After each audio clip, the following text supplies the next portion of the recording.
I am happy to join with you today in what will go down in history as the greatest demonstration for freedom in the history of our nation. I contributed the text of the suggested opening paragraphs that Dr. King might consider using. As we think about the remarkable life of Attorney Clarence Jones, a confidant, a friend to Dr. Martin Luther King, he helped to draft his iconic speech, I Have a Dream, and for us to spotlight him is to remember him and to honor his accomplishments.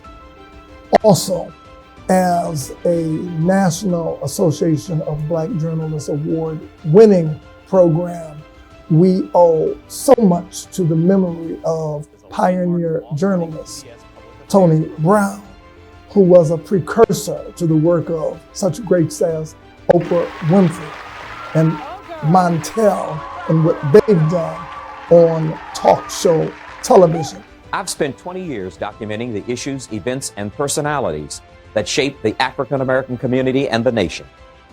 We're going to present some of those visions and images of a bygone era on this program.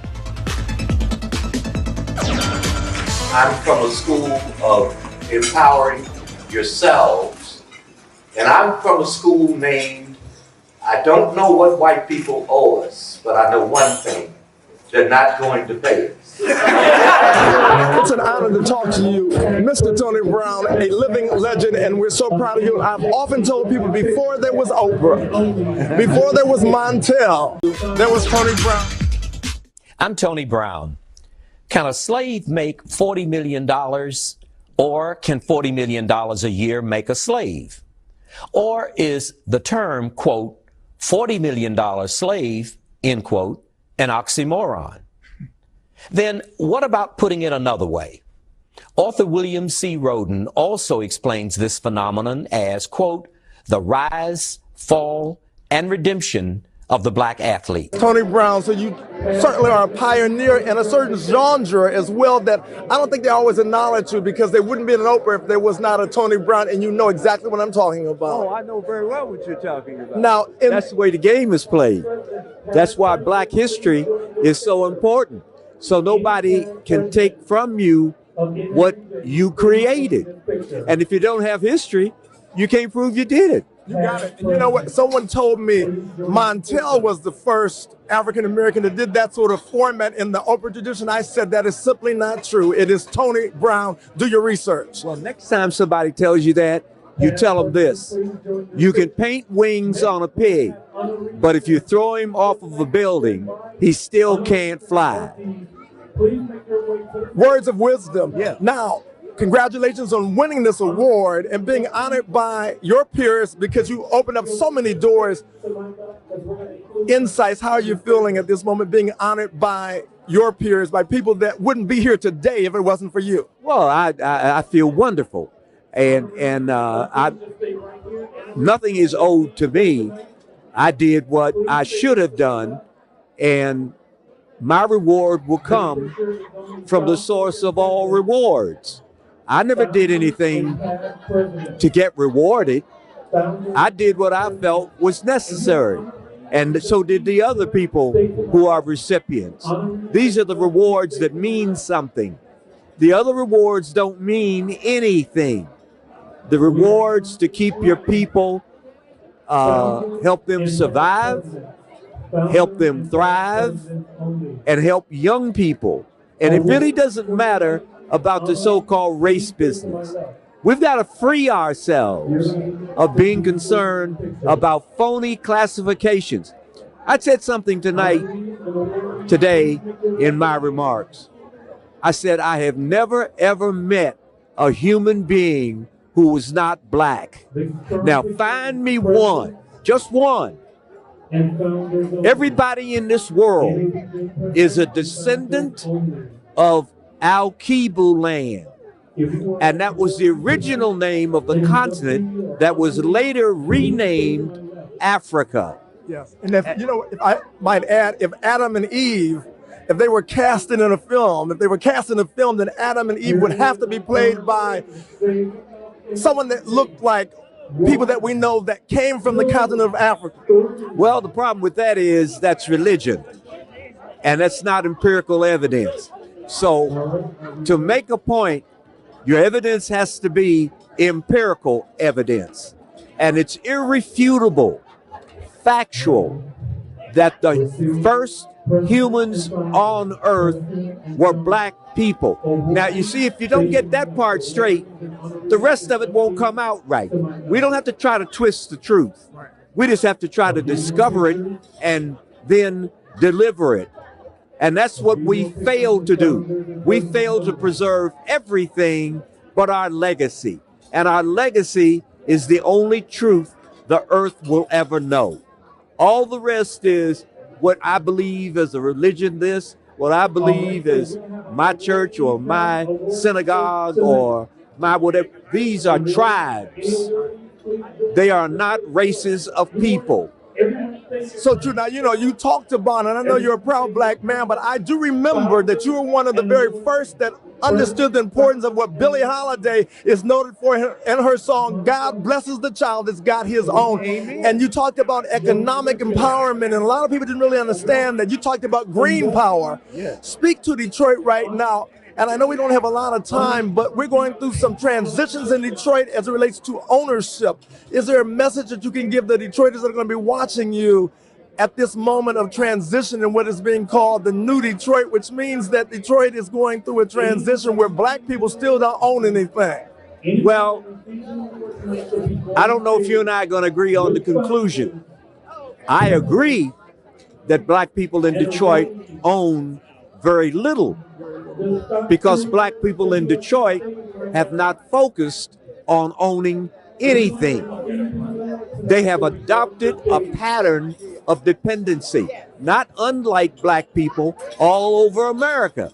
And all we look for is another lying politician, black, white, yellow, or green, to come along with a new lie about what their party is going to do to save us. I can find no evidence in history, none, of any group saving another group. Now, that's the only thing we need as a takeaway. And that is, nobody's going to give us anything. And if we don't make it, produce it for ourselves, we are not going to have it.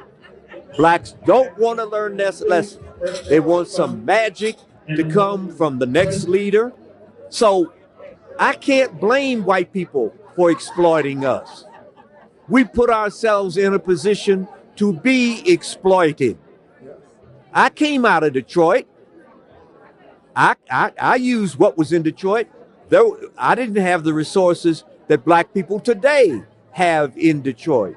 But I had one resource they couldn't take from me, my Southern upbringing from the South.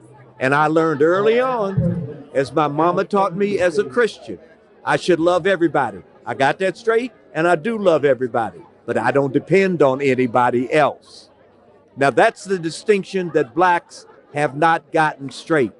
The greatest people I've ever met in my life were black people in Detroit, Michigan. That's what black people in Detroit have lost. They went into being saved by somebody else. They went into politics.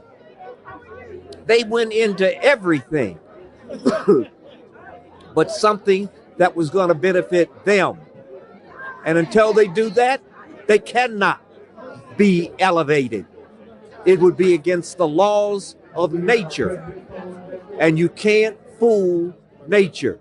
And you are speaking truth to power, and you must promise that I will have a chance to really talk at another time, because you really deserve an entire hour or more, because what you're speaking about is so powerful. I call you hot, and that means higher order thinker. And so I congratulate you. I look forward to talking to you again, our living legend, Detroit's very own. Now, let me tell you something. Tony Brown. Yeah. Let me tell you something. Your family did more or as much for anybody as anybody ever did in the world not just for black people, but for humanity. I knew your father well. He was a man of principles. He was a skilled journalist. He was a discerning person. I know many of your other relatives, Sonia, and who else was it you were? My Uncle Walter Thompson. Walt, my buddy. As a matter of fact, if you go on the internet, you can go to tonybrown.com, and I have a free publication on Black history, and I've got a picture of the Alpha Phi Alpha chapter, Alpha Upsilon at Wayne State, and Walt Thompson is on that picture. Walt Thompson, your relative, went to the University of Michigan Medical School. When blacks couldn't get into the University of Michigan with a shotgun, he got into their medical school, which was unheard of. Before affirmative action. None of that affected any of us. That didn't exist. Didn't exist. It wasn't a part of my world. You know, my world never included any kind of help from anybody else. Thank you so much. Well, I just want them to know about you, not just me. I so appreciate it. Okay, man. But I say to you, you don't need confirmation by anyone else. You are as perfect as anything the Almighty has ever put on this earth. Thank you again, NABJ. I coordinated a march in Detroit in 1963, led by Martin Luther King, which drew over 500,000 people, believed to be the largest civil rights march in America. It also may be the first time Martin Luther King delivered his famous I Have a Dream speech. Things were peaceful then. But the ideals of the civil rights era gave way to the angry rhetoric of young blacks who believed that violence was the only way to get justice. In many cases, you have police forces unleashed on them because they are peacefully demonstrated.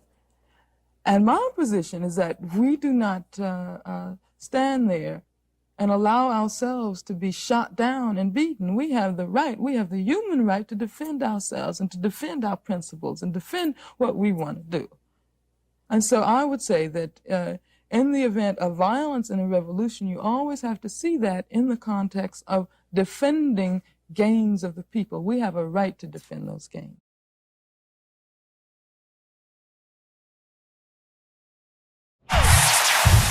Midterm elections influence our schools, public safety, housing, and other services families rely on every day, and that includes gas prices. While presidential elections get more attention, many decisions that affect daily life are made by leaders elected in the midterms. Your vote is your voice. Voting helps ensure community concerns are heard. It holds leaders accountable and supports positive change. Make a plan to vote and encourage family, friends, and neighbors to do the same. Our community is strongest when every voice is heard. For more information on how and when to vote, call 313-876-0190 or go to detroitmi.gov/elections. When we vote, we don't just choose leaders, we choose the future of our community. Vote.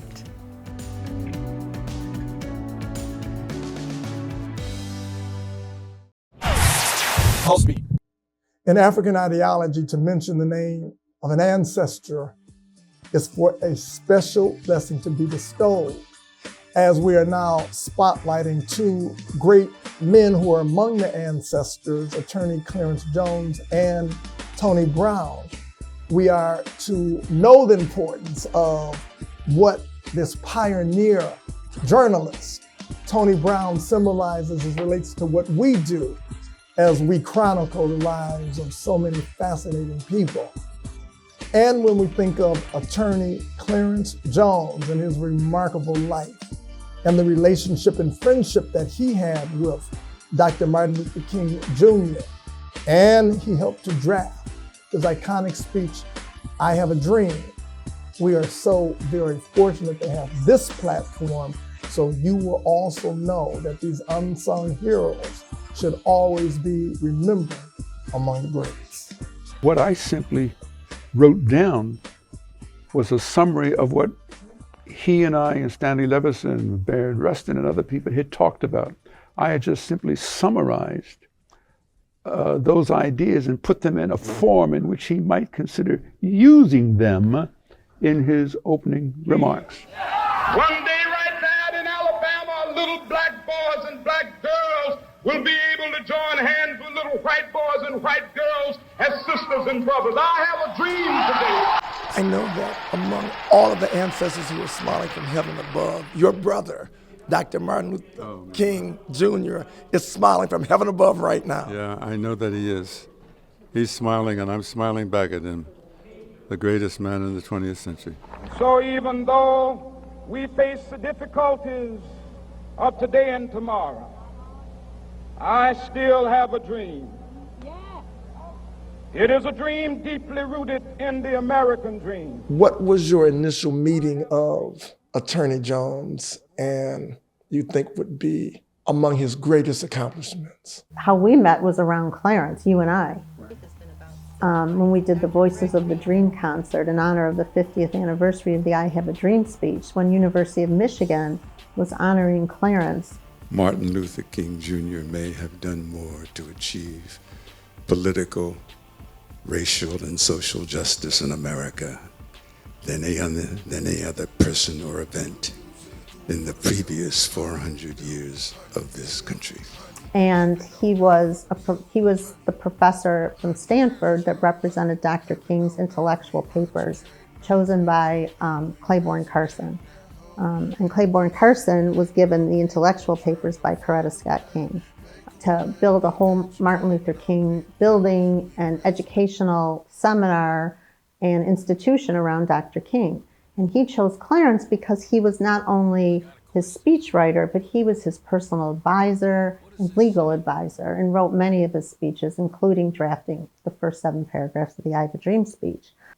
I think it was 2012. Clarence was speaking about a book he had just written called What Would Martin Say? And it was an amazing book, and he had the right to write a book, What Would Martin Say? Because he, knew him so well and wrote many of his speeches, but one of the chapters was on anti-Semitism. And he had said, Dr. King had told him that he could foresee someday that maybe, maybe the community, might say negative things about the Jewish community. He says, Clarence, I know you. You will be the one to remind people of the 24/7 commitment that the Jews had to our struggle. And so, as a Jewish woman in the audience at the African American Museum, of course, that spoke to me.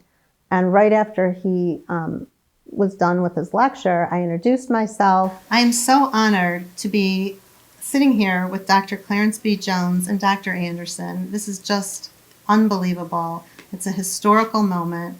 And I'm honored because I'm working so hard to build bridges and create unity and spill the honey and really build compassion in the world and work on building alliances between communities. And Dr. Jones and I have been working very hard on building the coalition, rebuilding the coalition between the African American and Jewish alliances that were so important during the Civil Rights Movement. I am most concerned about in translating the legacy of Martin King. I am concerned for the first time in my life, for the first time, I am concerned that this alliance that was so rock solid, I'm concerned that it's being pulled apart. Sometimes I imagine what I'd write today for my dear friend Martin. I'd remind people that all hate thrives on one thing: silence. People who will change the nation are those who speak out, who refuse to be bystanders, who raise their voices against injustice. When we stand up to silence, we stand up to all hate. PULSEBEAT. Midterm elections influence our schools, public safety, housing, and other services families rely on every day, and that includes gas prices. While presidential elections get more attention, many decisions that affect daily life are made by leaders elected in midterms. Your vote is your voice. Voting helps ensure community concerns are heard. It holds leaders accountable and supports positive change. Make a plan to vote and encourage family, friends, and neighbors to do the same. Our community is strongest when every voice is heard. For more information on how and when to vote, call 313-876-0190 or go to detroitmi.gov/elections. When we vote, we don't just choose leaders, we choose the future of our community. So vote.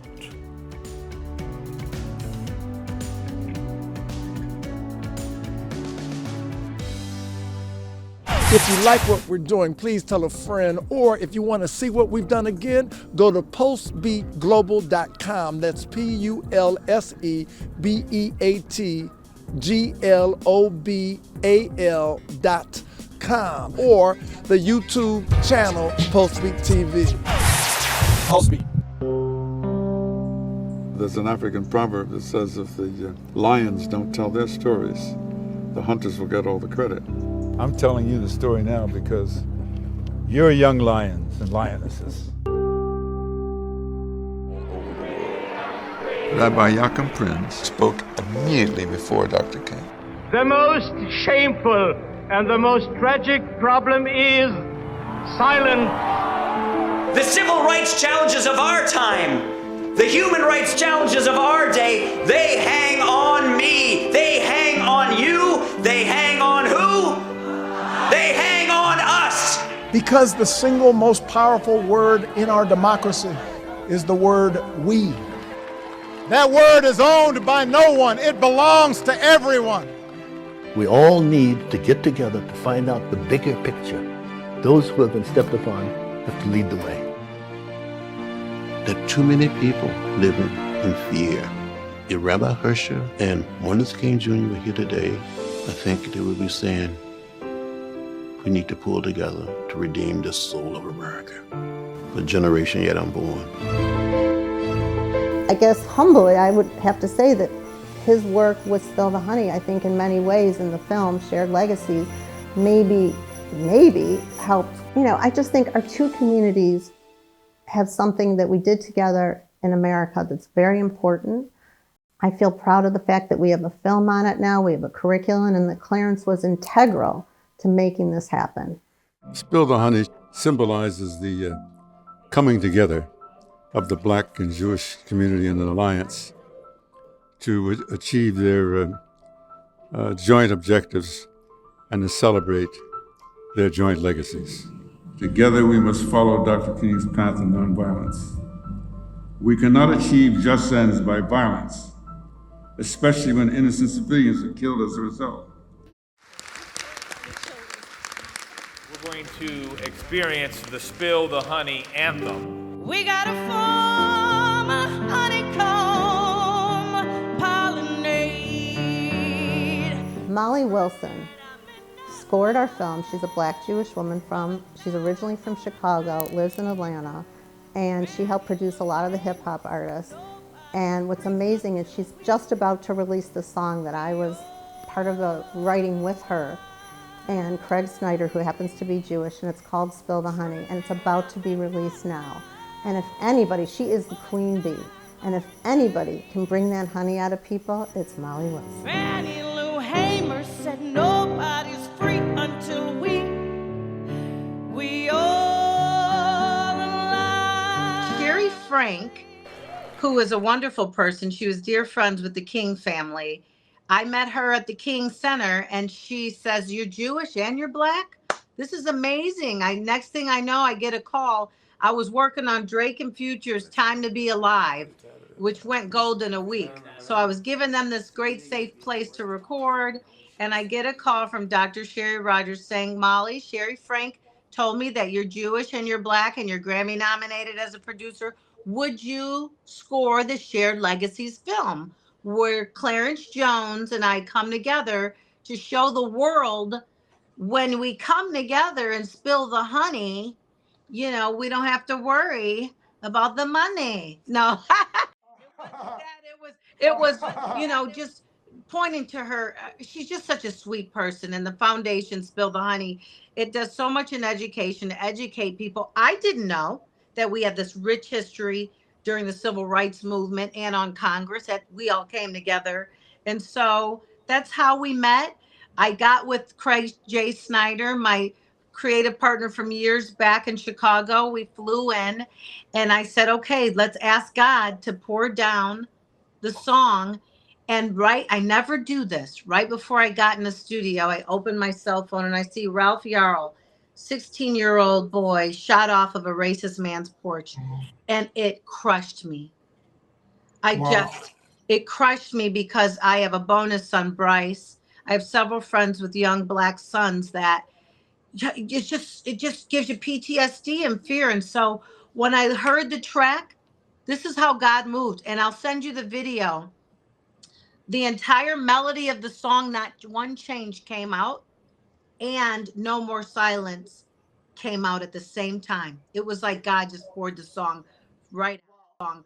Wow. And you know, when I hear No More Silence, there is a saying, evil prevails when good men and women remain silent. And I think about the now late, great attorney Clarence Jones, who certainly is a man that we must pay respect to him.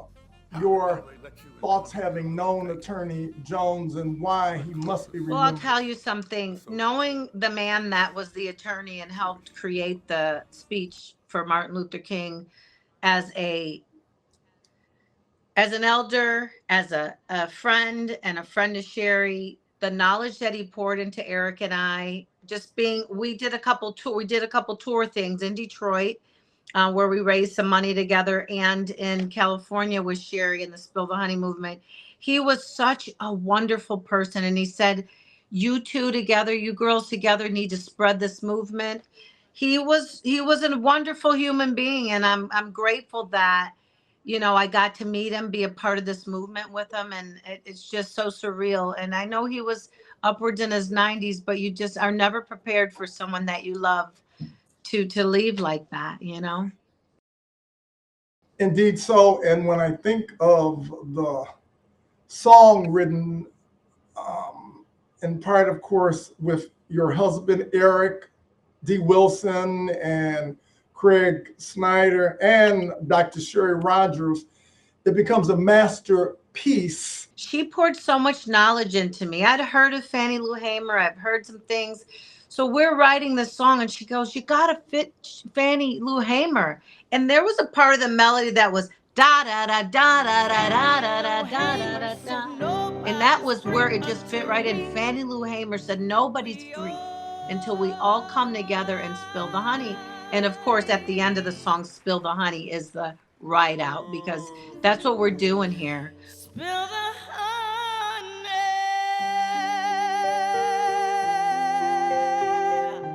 Continue, Molly, and keep on spilling the honey. And thank you. You are the best. And take care, Bye. honey. Ooh.